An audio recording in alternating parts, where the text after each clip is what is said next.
Hello, my name is Wil.Daria Jr., and I am going to share with you my medical journey through experiencing grade 1 prostate cancer. I go for my annual checkups, feeling fine, no concerns. Maybe you want to lose a couple of pounds. And I kept getting my reports and this PSA thing up. So these days, doctors, for some reason, don't engage in consults. They'll send you graphs and you're supposed to figure it out and ask questions. So the last time I saw the doctor, he was telling me that, oh, I've been trying to tell you about this PSA thing. And blah, blah, blah. But make a long story short, I got referred to a urologist over at Brooklyn Hospital. I went there. They took a PSA test, and they said my PSA was elevated. I think at that time it was about 7. Now, the threshold that they use, the standard that they use, is anything over 4 should be reason for concern. So again, I had 0, I repeat, 0 symptoms. And let's talk about the symptoms. Generally speaking, getting up in the middle of the night to urinate, and also having the urge to urinate. But when you are urinating, all you're getting is drip, drips, drips. You feel like you can fill a gallon, but all it is coming out drip, drip, drip. Now, just a word of caution. Those symptoms does not necessarily mean that you have prostate cancer. Let me be clear about that. There's a possibility that you may have an inflamed prostate, right? And that could be contributed from various things, infections, poor diet. And I can go on and on and on, but that's not my story. My story is that after the PSA reading, the chairman of the department at Brooklyn Hospital recommended that I do a biopsy. Now, there's a lot of controversy out there on biopsies. I'm not going to get into that. I did one. And when I came back for my results, I was informed that I had cancer in my prostate. Now, generally speaking, I eat well. I eat a balanced diet. Not really disciplined on the exercise that much, but I keep a very, very good healthy weight. I gotta tell you, for 72 hours, I was bummed out. Yes, I went into a mild depression because it was like cancer, me, those two words shouldn't go together. So it was determined that if you look at your prostate like a walnut, right? They divide the whole organ into 6 regions. So just imagine this image here and divide it by 6 regions, right? You draw a line across and then 1, 2, 3, 6 regions. They said that I had grades of cancer in, I'm sorry, not 6, 9 regions. I may get, don't quote me on this, it's either 6 or 9 regions. But for more than a third of my prostate was impacted by this form of cancer. They call prostate cancer. Again, let me emphasize, I had no problem. The only time I would get up in the middle of the night is if I drank liquids late at night. But if I didn't, I slept through the night, got up. I did never, when I need to use the bathroom, I go. No big deal. So a friend of mine recommended me to see a herbologist, right? I went up to her in Harlem. She had me on some supplements. I was taking supplements already. And I told the urologist that I wanted to monitor. So he agreed. That means when they're monitoring it, because I don't have any symptoms, every 3 months I would go in for a PSA test. The PSA test is they draw blood, send it to the lab, they run tests to see if there's any agents, right? to elevate, if there's any agents that would cause your PSA to rise. So my PSA kept fluctuating. Now, this went on for about a year. I got no real results with the herbologist that I was dealing with. And I certainly wasn't getting anywhere with this doctor, because all he wanted to do really was to remove the prostate. That's right. Do robotic surgery and have it removed. I was not in favor of that. I kept going in. So he had me scheduled for tests that he never discussed prior to. In other words, I didn't have a consultation before he introduced the test. So I did a urine stream test to make sure that my flow was going. That checked out fine. I think there were some other things that I did. And I also went in for a complete, what they call a body x-ray, to make sure that whatever they diagnosed in my prostate, they didn't find any cancer throughout my body. Thank God, nothing. Everything clear. Then he wanted me to do another test, and my insurance wouldn't cover it. And he did whatever, and they finally approved it. But when I went to the lab, the doctor or the technician says, listen, I'm not doing this test. It's risky, and you do not fall into the category. In other words, my PSA needed to be in at least double-digit numbers for him to feel comfortable doing that. I left. I went back to said doctor. He looked over at the x-ray. He made no mention of the other test that he scheduled me to do. We kept monitoring. So finally, again, after a year of this, 3 years of this, again, zero symptoms, but I noticed my PSA did go up. In fact, my PSA rised up to as high as 13. Zero symptoms, but it rise to 13. He wanted to do another biopsy. And by that time, I was like, no, I don't want to do another biopsy. He says, well, you need to do another biopsy. I said, no, I want to do another PSA. And then there was a little back and forth. And then finally he said, well, we'll do the PSA, but at this point, you're on your own. Chairman of Brooklyn Hospital, urology department. This is what he shared with me. So I made up my mind at that point. I'm done. I left. I did the blood work.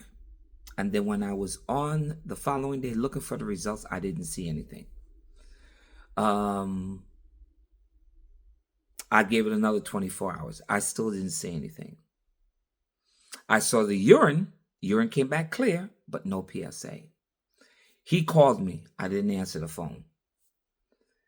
And then while I was looking on my chart online, I noticed he booked me for an appointment. This was in March.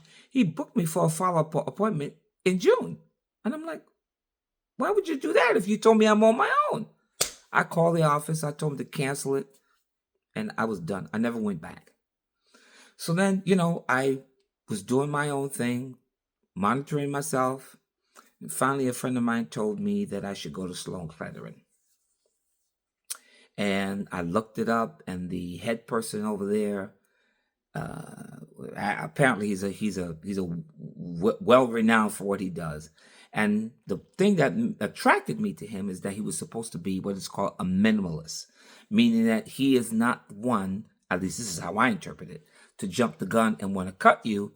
He wants to find some alternative meds. Make the long story short, I went, had a consult, and he referred me to get a MRI. That machine that makes all that damn noise and I did that. That was a moment. Anyway, I did that, came back. The results confirmed that the prostate was there. The prostate had cancer, and it was contained in that region. Right away, he looked at me. He says, forget about monitoring. I can set you up. We can do robotic surgery. You'll spend the night in the hospital. You'll walk with a catheter for a week. But you'll spend one night in the hospital. We'll send you home. And we have all types of what you call it, when you have your pleasurable desires to get you back up. But we'll remove it and you'll be fine. I looked at him and something in my spirit said, no.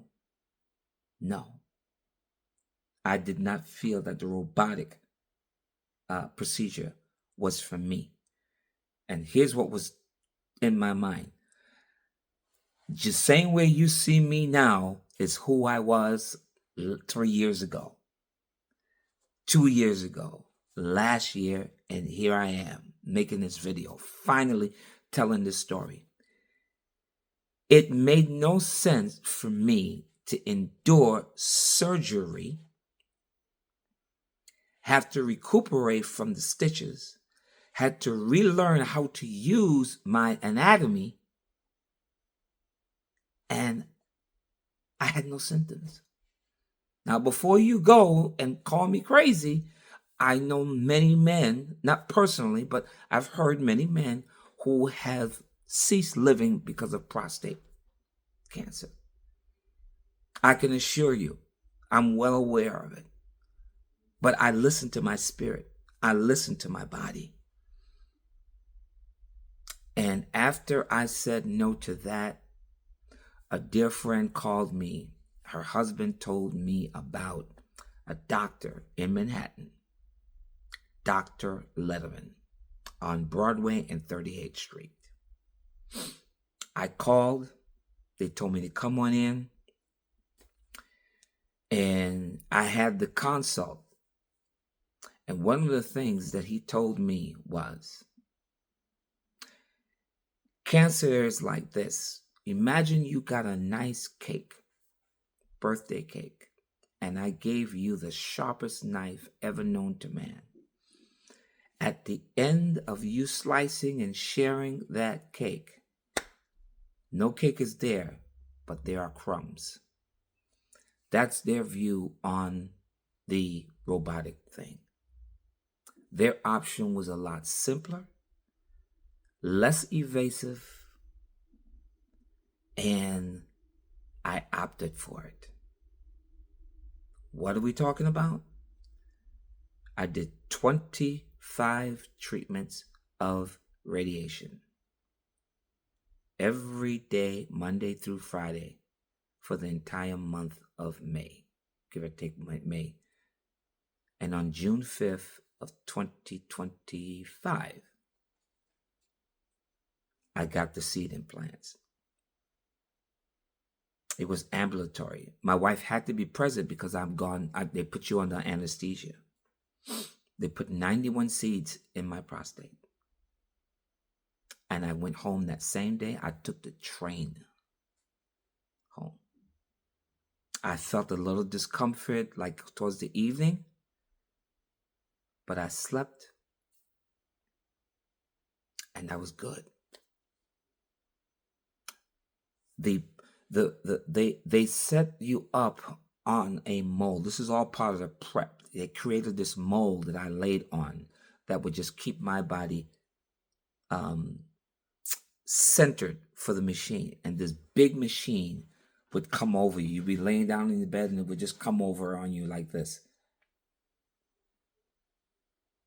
and go back. And like I said, maybe about 2 minutes, you're done. I put back on my clothes. I went back home. I did that for 25 times.